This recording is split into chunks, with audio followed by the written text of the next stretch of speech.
નમસ્તે વિદ્યાર્થી મિત્રો, કેમ છો? મજામાં ને? ધોરણ 7 વિષય હિન્દી પ્રકરણ 10 અંદાજ અપના અપના. વિદ્યાર્થી મિત્રો, આજે આપણે જાણીએ છીએ કે કોઈ પણ વિષય હોય તો એ વિષયને લગતા કોઈ પ્રશ્નને આપણે દરેકના જે વિચારો હોય છે એ અલગ અલગ હોઈ શકે છે. દાખલા તરીકે આપણે જાણીએ છીએ કે અત્યારે કોરોના જેવી મહામારી આવેલી છે, તો એની જે સમસ્યા છે એ ખૂબ બહુ વિકટ રૂપ છે. ત્યારે આપણે ઘણીવાર એમ વિચારીએ છીએ કે લોકડાઉન હોવું જોઈએ કે નથી હોવું જોઈએ. તો ઘણાના એના વિશે અલગ અલગ મંતવ્ય અથવા વિચાર હોઈ શકે છે. જેવી રીતે આપણા હાથની 5 આંગળીઓ જે હોય છે એક સરખી રહેતી નથી, એવી રીતે જ બધા જે લોકો હોય એમના વિચાર પણ અલગ અલગ રહેતા હોય છે. એટલા માટે જ આ પાઠનું જે નામ છે અંદાજ અપના અપના. तो यह समझूती आपेली है, किसी भी विषय के संबंध में तर्कपूर्ण सोचना या चिंतन करना, मनन करते हुए अपनी बात को प्रकट करना या तार्किक चिंतन कहलाता है. तार्किक चिंतन वैज्ञानिक अभिगम पर आधारित व्यक्ति की सोच विचार करने की मानसिक प्रक्रिया है. इस मुक्त चिंतन में व्यक्ति अपने जीवन के अनुभव, मान्यताएं और दृष्टिकोण का उपयोग माहिती का पृथक्करण करने के लिए करता है और माहिती की सत्यता तक पहुंचकर निर्णय लेता है. प्रस्तुत इकाई में तार्किक चिंतन ने बहुआयामी सोच का विकास विस्तार हो ऐसे वैविध्यपूर्ण कुछ अभ्यास रखे गए हैं. तो अपना दिमागनी अंदर આપણે પ્રશ્ન પૂછ્યા પછી ઘણાવાર તાર્કિક પ્રક્રિયા એટલે વિચાર કરવાની પ્રક્રિયા શરૂ થઈ જાય છે. હવે દરેકના વિચાર અલગ અલગ હોઈ શકે છે, એટલે જ આપણા અંદાજ અપના અપના. હવે અહીંયા કંઈક ઘણા પ્રસંગ આપેલા છે, તો એ પ્રસંગની અંદર તમે શું વિચારો છો એના પ્રશ્નોના જવાબ અહીંયા લખવાના છે. तो पहलो जो प्रसंग है, भावेश भाई वकील है, वह अपनी पत्नी लीना और पुत्र वर्ष के साथ सूरत में रहते हैं. छोटा परिवार है, सुख का आधार है, उनका जीवन भी खुशहाल था. एक बार दीपावली की छुट्टियों में वे तीनों अंबाजी गए. 4 दिन बाद वापस आकर देखा तो चौंक गए. उन्होंने देखा कि घर के बाहर जो बगीचा है उसके पेड़ पौधे के कई फूल पत्ते झड़ गए. घर के अंदर जाकर देखा तो पूरा कमरा धूल से भरा हुआ था. दीवार पर की लीना और वृक्ष की तस्वीरें भी नीचे गिर गई थी और टूट गई थी. तो नन्हे मुन्ने बच्चों बताइए ऐसा क्यों हुआ होगा? वे समझ नहीं पाए. आप बड़े अक्लमंद हैं, आप ही उन्हें बताइए. तो आज प्रश्नोना આપણે અહીંયા કેટલાક પ્રસંગ છે એના બધાના જવાબ આપણા મંતવ્યથી લખવાના છે. આપણે સ્વાધ્યાય પોથીમાં જ લખવાનું રહેશે, એટલે આપણે સ્વાધ્યાય પોથીની અંદર જે વિચાર છે આપણે લખવાના છે. તો જો પહેલામાં જવાબ શું આવશે?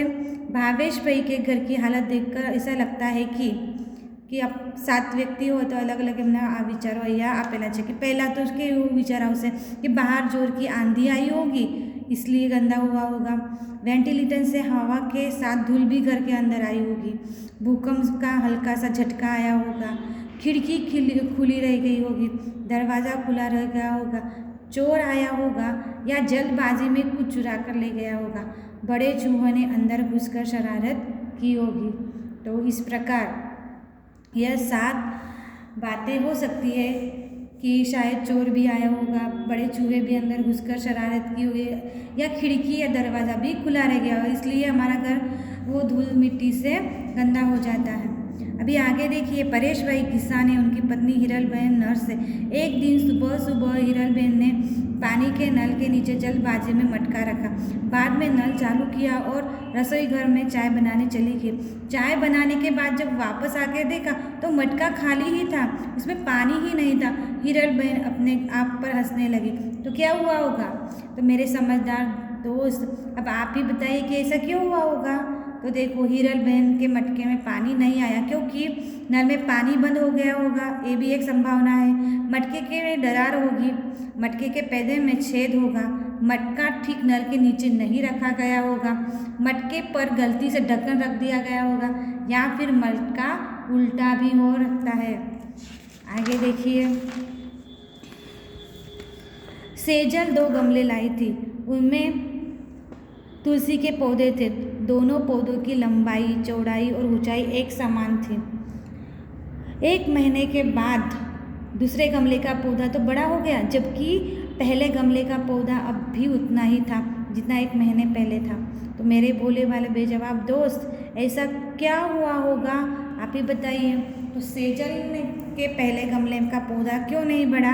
क्योंकि वह गमले का पौधा प्लास्टिक का यानी नकली भी हो सकता है, उसमें पानी की कमी रही होगी, उसमें ज़रूरी हवा और प्रकाश नहीं मिले होंगे, किसी ने पौधे को काट दिया होगा, पौधे के गमले से मिट्टी निकाल दी गई होगी, गमले में उचित खाद नहीं डाली होगी। आगे देखिए, यह चित्र देख रहा है। आप सभी भी जानते हैं तर्क की लगाम और कल्पना के घोड़े। कभी कभी हम कुछ काम करते हैं या ऐसे बैठे हो तो हमें कुछ सोचने लगते हैं। आप कभी फिल्म देखते हो तो फिल्म में भी बताते हैं कि मिस्टर इंडिया बराबर जो घड़ी पहनता है और गायब हो जाता है। फिर स्पाइडरमैन की जब आप मूवी देखते हो तो आपको पता है कि वो अपने जाला कपड़े पहनता है और जाला बिछाकर कहीं भी उड़ सकता है, कहीं भी जा सकता है, उसमें सुपर पावर आ जाती है। इस प्रकार हम भी सोचते हैं कि हमारे पास भी कुछ ऐसी जादुई शक्ति होती तो हम क्या क्या नहीं कर पाते। तो ऐसा ही यहाँ दिया हुआ है। आपकी साइकिल पर आप स्कूल जा रहे थे, रास्ते में देखा तो एक आदमी हाथ हिलाकर आपको रुकने का इशारा कर रहा था। आप रुके भी, आपने उनसे कहा कि बगल वाले गांव में मुझे जाना ज़रूरी है। आपने उस आदमी को साइकिल पर बिठाया और पास वाले गांव तक ले गए। वहां जाकर आपको पता चला कि एक जादूगर का कार्यक्रम होने वाला है और वह आदमी उसका सहायक है। उस आदमी ने आपको जादू के खेल देखने का अनुरोध किया, पर पाठशाला पहुंचने में देरी हो गई। यह सोचकर आपने मना कर दिया। उस आदमी ने सारी बात जादूगर को बताई। जादूगर ने खुश होकर आपको एक करामती चश्मे दिए और कहा कि इसे पहनने से तुम सब को देख पाओगे और कुछ भी कर पाओगे, तुम्हें कोई देख नहीं पाएगा। इसका असर एक हफ्ते तक रहेगा। आप चश्मा लेकर वापस अपने गांव की पाठशाला में आए, वहां से घर आ गए। दूसरे रोज नहा धोकर आईने के सामने आपने चश्मे पहने, आईने में देखा तो सचमुच आप गायब हो चुके थे। अब आप बताइए, आप कहाँ कहाँ जाएंगे और कहाँ क्या करेंगे? जादुई चश्मा पहनकर हम क्या कर सकते हैं? तो पहले तो है हलवाई की दुकान में जाकर मनचाही मिठाई खाऊंगा, या फिर अभी आपको पता है कि समर सीजन आ गया तो आपको आइसक्रीम खाने का भी बहुत मन होता है, ठंडा ठंडा पीने का मन होता है, आइसक्रीम के गोले खाने का मन होता है। इस प्रकार हम जो चीज़ हमें अच्छी लगती है तो मनचाही चीज़ हम खा सकते हैं। मुफ्त में फिल्म या नाटक देख आऊँगा, फुलवारी से फूल तोड़ लाऊंगा, पेड़ पर बैठकर फल तोड़कर खाऊंगा, मुफ्त में जादू के खेल दिखाऊंगा, पड़ोसी के घर की चीज़ें इधर से उधर रखवा कर डराऊंगा। अभी यहाँ दूसरा प्रसंग दिया हुआ है कि पूरे दिन के बाद खेल कूद के बाद रात को आपकी आँख लग गई है, नींद में आपने एक सपना देखा है और आप घूमते घूमते दूर निकल गए। आप नदी पहाड़ों के अद्भुत दृश्यों में लीन हैं, तो आपको पता नहीं चला कि चलते चलते आप जंगल में पहुंच गए। एकाएक आपके सामने एक शेर आ जाता है और शेर आपको देखकर आपके होश उड़ जाते हैं। आप घबरा गए, मारे डर के आंखें बंद कर दी। आपने ईश्वर को याद किया और कहा, काश मेरे पास पंछी की तरह पंख होते। तभी चमत्कार हुआ और आपके हाथ की जगह पंख उड़ गए। आप उड़कर वापस घर आए। आप बड़े खुश थे, जान भी बची और पंख भी मिल गए। सपना टूटा, आपने नींद से आंखें खोली। आपने पाया कि आपको हकीकत में हाथों की जगह जो है पंख निकल आ गए। मेरे परिंदे दोस्त, अब बताइए आप कहाँ कहाँ जाएंगे, क्या क्या देखेंगे?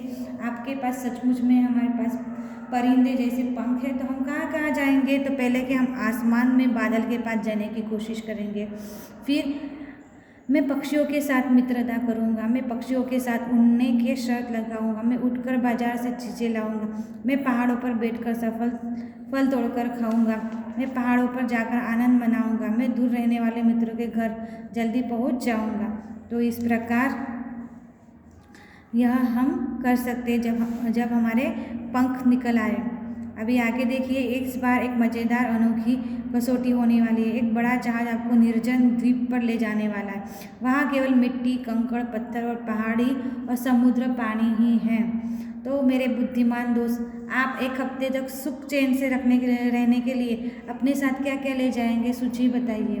तो द्वीप पर जाने से पहले हम यह सारी सूची बनाएंगे। पहले तो हम काफ़ी सारे कपड़े लेके जाएंगे, खाने के लिए बिस्किट, पॉपकॉर्न, सेव आदि सूखे खाद्य पदार्थ लेके जाएंगे, बादाम, काजू, अंजीर, फल आदि सूखा मेवा भी लेके जाएंगे। एक स्टोव भी लेके जाएंगे, उस पर खाना बनाने के लिए हम कुकर, आटा, दाल, चावल, मसाले भी आदि लेके जाएंगे। एक हफ्ते तक चले इतना पानी पीने का लेके जाएंगे। पता है आपको समुद्र पर खारा पानी मिलता है, तो पीने का वो पीने लायक नहीं होता, इसलिए हमें कैसा पानी चाहिए, मीठा पानी चाहिए। तो पानी की बोतल लेके जाएंगे, एक हफ्ता चले इतनी।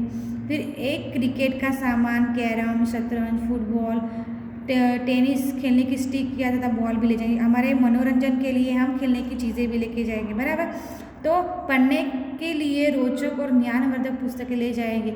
एक कॉपी ले जाएंगे जिसमें उस द्वीप पर मिलने वाली वनस्पतियों, वहाँ के पक्षियों, प्राणियों के बारे में जानकारी हम प्राप्त करके लिखेंगे, बराबर। तो आगे जो है यहाँ कुछ प्रश्न पूछे हुए हैं, उसका जवाब हमें लिखना है, बराबर। तो यह सारी PDF मैं आपको दूँगी, तो आपको स्वाध्याय पोथी में लिखना होगा।